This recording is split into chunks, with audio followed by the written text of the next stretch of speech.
శక్తి media ప్రేక్షకులకు నమస్కారం. నేను మీ journalist Vikram. Friends, world war 3 జరుగుతుంది. డాలర్ రేటు కూడా అమాంతం పడిపోతుంది ఫ్యూచర్ డేస్లో. అసలు డాలర్కి వాల్యూ లేకుండా పోతుంది. ఇది నా ఫార్చ్యూన్.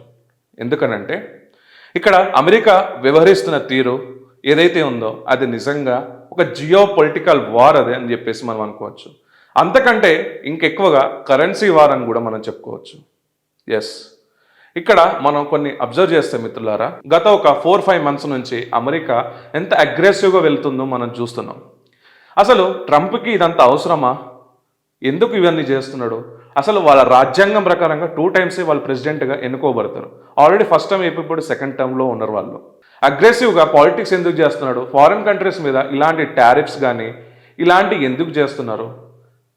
అసలు దీని వెనకాల స్టోరీ ఏంటి ఇప్పుడు మనం తెలుసు. అయితే మనకు ఆల్రెడీ తెలుసు, యుఎస్ అండ్ ఇజ్రాయిల్ వచ్చేసరికి మంచి దౌత్య నీతి వాళ్ళిద్దరి మధ్యలో ఉంది. ఇక్కడ యుఎస్ ఏమని ఆరోపిస్తుందంటే ఇజ్రాయెల్ మీద అటాక్ చేస్తుందేమని చెప్పేసి నేను ఇరాన్ని దాడి చేసినా అని చెప్తుంది. ఇది నిజమా? ఇది ఎక్కడైనా నమ్మదగిన విషయమేనా? ఎందుకంటే ఒక దౌత్య నీతి ఒక కంట్రీ మధ్యలో ఇంకో కంట్రీ 100% ఉంటుంది. కానీ ఇక్కడ ఇది ఇజ్రాయెల్ మీద దాడి చేస్తుందనే ఒక నెపంతో యుఎస్ఏ ఎందుకు దాడి చేస్తుంది? దానికి ఉన్న కాన్స్పిరెన్స్ ఏంటో తెలుసా? ఇక్కడ డాలర్ రేట్ పడిపోతుంది. ఎస్ ఫ్రెండ్స్, ఎందుకంటే ఇక్కడ పోస్ట్ డాలర్ వాల్యూ అమాంతంగా పడిపోతుంది ఫ్యూచర్ డేస్లో. అక్కడ ఆర్థిక సంక్షోభం జరుగుతుంది. అవును, ఎందుకనంటే అసలు ఆ రోజు ఏం జరిగింది, దానికి అమెరికాకి ఎక్కడ చెడింది బంధం అనేది ఇప్పుడు మనం తెలుసుకుందాం. ఇక్కడ చూడండి, ఇరాన్ వచ్చేసరికి American bombers targeted Iran command centres అని పెట్టేసి అన్నారు. కానీ వాళ్ళు అటాక్ చేసింది మొత్తం ఇక్కడ ఫ్యూయల్ సెంటర్స్ ఏదైతే ఉన్నాయో ఆ ఫ్యూయల్ సెంటర్స్ మీద అటాక్ చేశారు. అండ్ బిల్డింగ్స్ మీద కూడా అటాక్ చేశారు. అండ్ వాళ్ళ ప్రెసిడెంట్ కూడా చనిపోయారు. అది పక్కన పెడితే ఇక్కడ దీనివల్ల, ఈ వార్ వల్ల వెస్టర్న్ కంట్రీస్కి యూటిలిటీస్ రేట్స్ అంటే పెట్రోల్ కానీ డీజిల్ కానీ గ్యాస్ కానీ ఇవన్నీ రేట్స్ అమాంతంగా పెరుగుతాయి. అసలు వీరిద్దరి మధ్యలో ఎందుకు చెడింది తెలుసా? డ్రాగన్ కంట్రీ అండ్ ఈ ఇరాన్ కలిసి ఒక డీల్ మాట్లాడుకుంది. 25 years వరకు నేను నీకు ఫ్యూయల్ సప్లై చేస్తా నీ కరెన్సీతోనే అని చెప్పేసి మాట్లాడింది. అవును ఫ్రెండ్స్, 1 కాదు 2 కాదు, అక్షరాల యుఎస్డి ప్రకారంగా $400 బిలియన్ మాట్లాడుకుంది. డాలర్స్ కింద వీళ్ళు చేయరు. అంటే మన ఎగ్జాక్ట్ వాల్యూ చెప్తున్నాం, $400 బిలియన్ కింద. ఈ $400 బిలియన్ కింద వాళ్ళు డాలర్స్ కింద తీసుకోకుండా ఏదైతే చైనా కరెన్సీ ఏదైతే ఉందో తీసుకుందామని చెప్పేసి వీళ్ళు అనుకున్నారు. ఇక్కడ మేజర్ ఇష్యూ ఏంటంటే ఫ్రెండ్స్, ఇక్కడ అమెరికా ఏదైతే ఇంతకుముందు పెట్రోలియం కానీ ఈ గ్యాస్ కానీ మన క్రూడ్ ఆయిల్స్ కానీ తీసుకోవడానికి ఏమవుతుందంటే, ఈ క్రూడ్ ఆయిల్స్ మొత్తం అప్పుడు తీసుకోవాల్సింది పెట్రో డాలర్ కరెన్సీ. అంటే ఎక్కడైనా సరే మీరు నా దగ్గర నేను అన్నిటికీ మేనేజ్ చేస్తా, మీకు సహాయంగా ఉంటా, మీకు ఆర్మీ నా దగ్గర మిలిటరీ ఉంది, ఇవన్నీ చెప్పేసి నీకు నేను షెల్టర్ ఇస్తా అని చెప్పేసి నువ్వు పెట్రోలియాన్ని కానీ నీ గ్యాస్ ఆయిల్ని కానీ మొత్తం అంతా చేయాల్సిందంతా దేని మీద అంటే డాలర్స్లో అమ్ము, డాలర్సే నువ్వు యాక్సెప్ట్ చేయని చెప్పేసి అన్నది. ఈ పెట్రో డాలర్ సిస్టమ్ వల్ల ఏమైందంటే యుఎస్ఏ ఎందుకు ఇలా చేసిందంటే, వీళ్ళు మన గోల్డ్ వాల్యూ ఎంత ఉంటుందో అంతే మనం కరెన్సీ ముద్రించగలం. మిత్రులారా గుర్తుపెట్టుకోండి, మన గోల్డ్ వాల్యూ ఏ కంట్రీకైనా మన దగ్గర ఉన్న గోల్డ్ వాల్యూతోనే మనం ఇక్కడ కరెన్సీ ముద్రించగలం. అదొక రూల్ ఉంటుంది. కానీ ఈ పెట్రో డాలర్ సిస్టమ్ ఏదైతే ఉందో వాళ్ళ ఇష్టం ఉన్నంత కరెన్సీని వాళ్ళు అక్కడ ముద్రించుకోవచ్చు. ఎందుకంటే ఇక్కడ ఫారెన్ పాలసీస్ కింద వీళ్ళ దగ్గర కొన్ని బాండ్స్ అనేది పెట్టడం జరిగింది. ఇంతకుముందు అన్ని కంట్రీస్ యుఎస్ డాలర్స్ కింద బాండ్స్ రూపంలో పెట్టడం జరిగింది. ఆ డాలర్స్ కింద బాండ్స్ పెట్టినప్పుడు ఇక్కడ చాలా మన గ్లోబల్ ప్రైజెస్ ఏదైతే ఉందో ఇదంతా వీళ్ళకి ఇన్వెస్ట్మెంట్ చేసింది యుఎస్ఏకి. అయితే వాషింగ్టన్ ఏదైతే ఉందో అది నోట్లు ఇష్టం ఉన్నట్టు ప్రింట్ చేసింది, ఇందాక మనం చెప్పింది. అయితే దీనికి వీడి సంగతి ఇట్లుంటుందా అని చెప్పేసి డ్రాగన్ కంట్రీ ఏం చేసిందంటే cross border inter bank payment system SIPs అనేది ఒకటి క్రియేట్ చేసింది. అండ్ డాలర్ నుంచి మనం విముక్తి చెందాలని చెప్పేసి అన్ని కంట్రీస్కి పిలుపునిచ్చింది. అండ్ బ్రిక్స్లో కూడా జరిగిన ఒక సమ్మిట్లో కూడా డాలర్కి ఆల్టర్నేట్గా మన కరెన్సీ మనం వాడుకోవాలని చెప్పేసి అక్కడ బ్రిక్స్ దేశాలు కూడా చెప్పడం జరిగింది. అయితే ఇప్పుడు ఈ ఫారెన్ కంట్రీ ఏదైతే ఉందో, ఈ ఫారెన్ అడ్వైజర్స్ ఏదైతే ఉన్నాయో వాళ్ళు అక్కడ ఇన్వెస్ట్మెంట్ చేయకపోయేసరికి వాళ్ళు అక్కడ కరెన్సీ ప్రింట్ చేసుకోలేరు మిత్రులారా.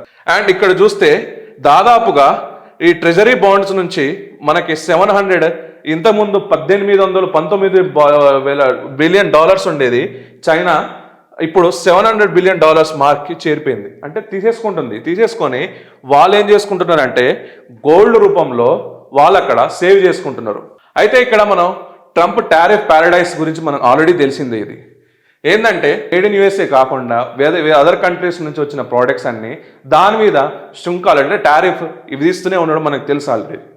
ఆ టారిఫ్ వల్ల మనకి ఎంతెంత ట్యాక్స్ బర్డన్ అవుతుందో కూడా అక్కడ ఎన్ఆర్ఐస్కి కానీ మనకు కానీ అన్నీ తెలుసు. అయితే ఇక్కడ చూడండి, ఇక్కడ ఉన్న ఈ 3 కంట్రీస్ ఇరాన్ కానీ చైనా కానీ వీళ్ళందరూ ఏం చేశారంటే ఇండస్ట్రియల్ కోల్ ఫెర్టిలైజేషన్ డిమాండ్ ఏదైతే ఉందో చైనా మీద ఇన్వెస్ట్మెంట్ చేయడం స్టార్ట్ చేశారు వీళ్ళు. అండ్ ఇక్కడ చైనా ఏం చేసిందంటే వీళ్ళ దగ్గర నుంచి crude oils, major oils from yuan అనే కరెన్సీతోని అక్కడ తీసుకుంది.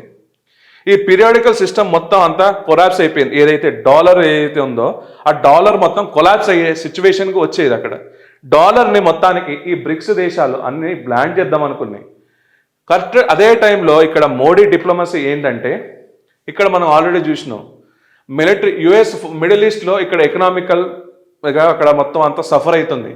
కానీ ఇక్కడ bridge to west US heavy US funds securing ఏది చేసినా టారిఫ్ను 100% వేసినా నేను ఏం చేయాలో అదే చేస్తా అని చెప్పి అప్పుడు మన భారతదేశ ప్రధాని ఏం చేశారంటే రష్యాతోనే చేతులు కలుపుకొని మన ఉత్పత్తులు ఏదైతే ఉందో ఆ చమురు ఉత్పత్తులని తీసుకోవడం జరిగింది.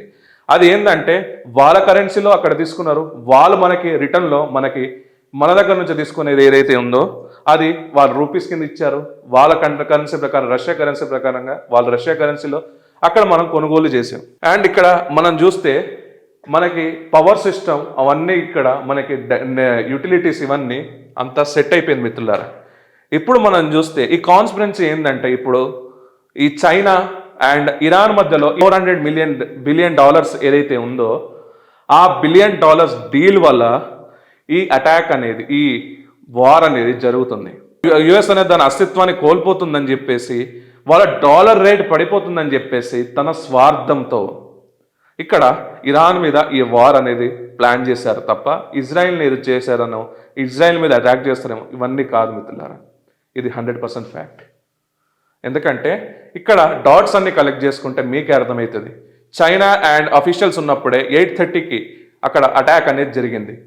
అసలు ఇప్పుడైనా యుఎస్ అటాక్స్ మనం చూసాం, అది మిడ్ నైట్ ఆర్ నైట్ జరుగుతాయి. ఈ అటాక్స్ అయినా వేరే కంట్రీస్ మీద ఇంత కులయాం వచ్చిందంటే దాని వెనకాల వారి దురుద్దేశం ఏందో ఆల్రెడీ తెలిసిపోయింది మీకు.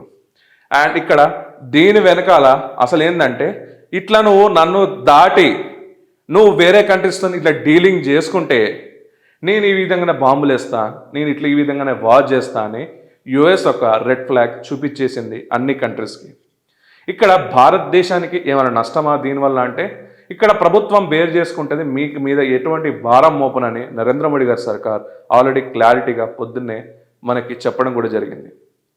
సో ఇక్కడ భారతదేశాన్ని అసలు ఇప్పుడు దౌత్య నీతి ఏంది, భారతదేశం ఏం చేస్తుందంటే ఇజ్రాయెల్ షిప్ ఒకటి పేలిపోయిందని చెప్పేసి శ్రీలంక బార్డర్లో ఉందని రాహుల్ గాంధీ ఇదేనా మీ దౌత్య నీతి, ఇదేనా మీ ఫ్రెండ్షిప్ అనుకుంటా మాట్లాడుతున్నాడు. అసలు రాహుల్ గాంధీకి అర్థం కావాల్సింది ఏంటంటే ఇక్కడ భారతదేశంలో ఇరాన్ ఏదైతే షిప్ ఉందో 2 షిప్లో ట్రైనింగ్ ఏదొచ్చు, ఒక షిప్ అది అవతల పోయి అది కాలిపోయింది తప్ప అండ్ ఇంకో షిప్ భారతదేశం ప్రొటెక్ట్ చేస్తుంది. అర్థమవుతుందా మీకు? అది తెలియక ఇష్టం ఉన్నట్టు మీరు మాట్లాడతారు. అండ్ ఇక్కడ ఫారెన్లో జరిగిన దానికి ఇండియా డిప్లొమసీ గురించి ఇండియా లీడర్షిప్ గురించి మీరు మాట్లాడుతున్నారు. ఇది కరెక్ట్ కాదు. ఇది ఎందుకంటే భారతదేశం ఎప్పుడైనా విశ్వగురు ఉన్న స్థానంలోనే ఉంటుంది. ఇది విశ్వగురు అయ్యే టైం కూడా మనకి దగ్గరలోనే ఉంది. ఎందుకంటే యుఎస్ దాని అహంకారానికి పోతుంది, చైనా వెన్నుపోట రాజకీయం చేస్తుంది, పాకిస్తాన్ ఎప్పుడు చూసినా వాళ్ళది ఎంత స్లేవ్ బతుకో మనకు ఆల్రెడీ తెలుసు. అండ్ అదర్ కంట్రీస్ కూడా ఇప్పుడు ఇండియా వైపే చూస్తుంది, ఇండియా లీడర్షిప్ కోసం చూస్తుంది. ఇక్కడ నరేంద్ర మోడీ గారు లాంటి ప్రైమ్ మినిస్టర్ ఇక్కడ ఉన్నారు కాబట్టి ఇదంతా జరుగుతుంది కాదా? అవునా? మీరు కమెంట్స్ ఒప్పుకునే చెప్పండి. అండ్ ఇక్కడ భారతదేశాన్ని ఇంత లాస్ చేద్దామని చేస్తున్నా కూడా భారతదేశ ప్రభుత్వం ప్రజల మీద ఈ భారాన్ని మోపలేదంటే నిజంగా నరేంద్ర మోడీ గారి సర్కార్కి సెల్యూట్. అండ్ ఇజ్రాయెల్కి అండ్ ఇరాన్కి అండ్ ఈ అమెరికాకి ఈ యుద్ధం ఆగిపోవాలి. దీనివల్ల సామాన్య ప్రజలు ఇబ్బంది పడుతున్నారు కాబట్టి ఆ భగవంతుని కోరుకుందాం తొందరగా ఈ వార్ అనేది ఆగిపోవాలని. ఎందుకంటే దీనివల్ల ఇటు ఇజ్రాయెల్కి కానీ ఇటు అమెరికాకి కానీ ఎకనామికల్గా లాస్ అవ్వడం తప్ప ప్రాఫిట్ ఏం లేదు. ఇది ఈగో మ్యాటర్స్ అని చెప్పేసి మనం అనుకోవచ్చు. ఈ జియో పాలిటిక్స్ అనాలిసిస్ మీకు నచ్చినట్టయితే ఈ వీడియోకి లైక్ చేయండి అండ్ షేర్ చేయండి అండ్ కమెంట్స్ చేయండి. ఇక్కడ నిజంగా యుఎస్ అనేది చైనా అక్కడ క్రూడ్ ఆయిల్ తీసుకుంటుందనే ఒక నెపంతోనే ఇరాన్ మీద దాడి చేసింది అండ్ ఇంత బీభత్సం క్రియేట్ చేస్తుంది. So end of the dot. ఇప్పుడు మీరే డాట్స్ కలెక్ట్ చేసుకోండి. నేను చెప్పిన ప్రతి ఒక్క టాపిక్లో ఇక్కడ బ్రిక్స్ అనేది కరెన్సీ చేంజ్ చేద్దాం, ఒక డాలర్కి ఆల్టర్నేట్గా కరెన్సీ ఉండాలి. అసలు డాలర్ ఎందుకు ఇన్ని రోజుల నుంచి ఇంకా పెద్దన పాత్ర ఎందుకని వాళ్ళు చెప్తున్నారు. పెట్రో డాలర్ సిస్టమ్ పోతుందని చెప్పేసి ఆ దేశం ఎందుకు భయపడుతుంది అంటే వాళ్ళ ఆర్థికంగా వాళ్ళు ఇంకా ప్రింట్ చేసుకోలేరు కాబట్టి. మన ఏ కంట్రీ అయినా వాళ్ళ గోల్డ్ వాల్యూ వల్ల ప్రింట్ చేసుకోగలరు తప్ప లేకుంటే చేసుకోలేరు. కానీ అమెరికాకు ఆ సిస్టమ్ లేదు. వాళ్ళు ఇష్టం ఉన్నంత నోట్లు వాళ్ళు ప్రింట్ చేసుకోవచ్చు. అందుకే ఎప్పుడు చూసినా డాలర్ పడిపోతుంది. అందుకే సో ఇప్పుడు డాలర్ వెనకాల దాని కాన్స్పిరెన్సీ వెనకాల ఈ జియో పాలిటిక్స్ ఈ జరుగుతున్న ఈ జియో వార్స్ వల్ల జరుగుతుంది. మెయిన్గా ఇక్కడ కరెన్సీ వార్. ఈ కరెన్సీ వార్ వల్లనే జరుగుతుంది. పెద్దలు ఎప్పుడో చెప్పారు మనీ అండ్ షీ వల్లనే యుద్ధాలు జరుగుతాయని. నిజంగానే ఇక్కడ మనీ గురించే జరుగుతుంది ఈ యుద్ధం అనేది. సో మీకు ఈ వీడియో కానీ మీకు నచ్చినట్టయితే friends like share and comment చేయాల్సిందిగా కోరుకుంటున్నాను. జై హింద్, మేరా భారత్ మహాన్.